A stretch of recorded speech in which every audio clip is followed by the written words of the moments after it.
Bilog ang bola. Yan ang kasabihang matagal nang nakatatak sa ating mga isipan.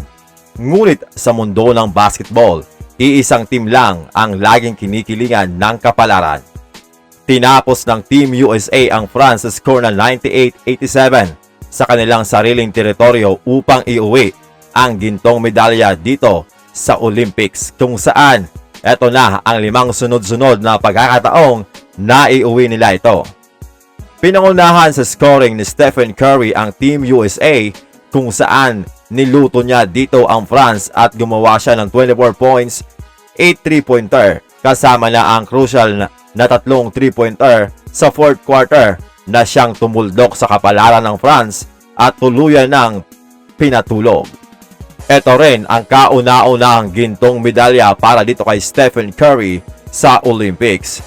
Pinamalas naman ni LeBron James ang kanyang tibay at lakas na halos parang hinawi niya lang sa play na ito si Victor Wembanyama. Gumawa siya dito ng 14 points, 6 rebounds, 10 assists, 2 steals at 1 block. Bukod pa dyan, nagpamalas din siya ng kanyang brilliant mind at superb passing na siyang dahilan kung bakit nakapag-double-double siya sa larong ito at natimulan niya ng maayos ang Team USA para sa gintong medalya. Si LeBron din mga amigo ang tinanghal bilang Paris Olympics MVP at ito na ang kanyang pang-4 na medalya sa Olympics, 3 gold at 1 silver. Marami ang nagsasabi na dapat daw si Steph ang MVP dahil sa kanyang napakahusay na laro ng 2 sunod, ngunit hindi may kakaila na kahit na 39 years old na itong si LeBron James, pinakita niya pa rin ang kanyang consistent game at hindi matitinag na leadership sa simula pa lamang ng torneo. Si Devin Booker ang unsung MVP para sa akin. Yan ang mga salitang binitawan ni Coach Steve Kerr. Well, this game ipinakita ni Booker ang kanyang scoring prowess, kung saan gumawa siya ng 15 points, 6 rebounds at 2 3-pointer. Ipinakita ni Booker na kaya niyang maglaro sa kanyang role at gawin ang nararapat na gawin.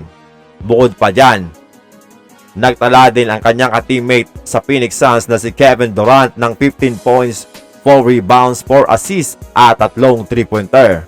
Kapag bakit ang pag-uusapan, sino pa ba ang pupuntahan mo? Walang iba kundi itong si KD. Heto na ang kanyang pang-4 na gintong medalya sa Olympics mga amigo. Well, solid naman talaga ang lahat ng player ng Team USA. Wala kang kailangang itapon. Ipinakita din ni Anthony Davis ang kanyang malahalimo na depensa, kung saan gumawa siya ng 8 points, 9 rebounds, 2 steals at 4 na blocks. Bukod sa stats na yan mga amigo, napakaraming intangible din talaga ang naiambag ni AD sa team na ito. Eto ang maganda sa Team USA, kahit na sila halos ay star player sa kanilang mga team, pero umaangkop sila sa role na ibinibigay sa kanila ng Team USA at talagang nag-i-excel sila doon mga amigo. Walang halong ego kahit na patuloy na ginagawa ng issue, lalo na ang pagkakabangko dati dito kay Jason Tatum.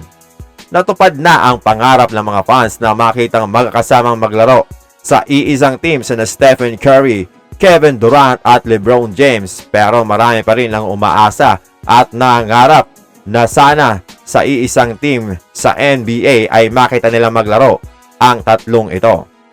Heto na ata ang medyo napakalabo na mangyari sa kasaysayan mga amigo.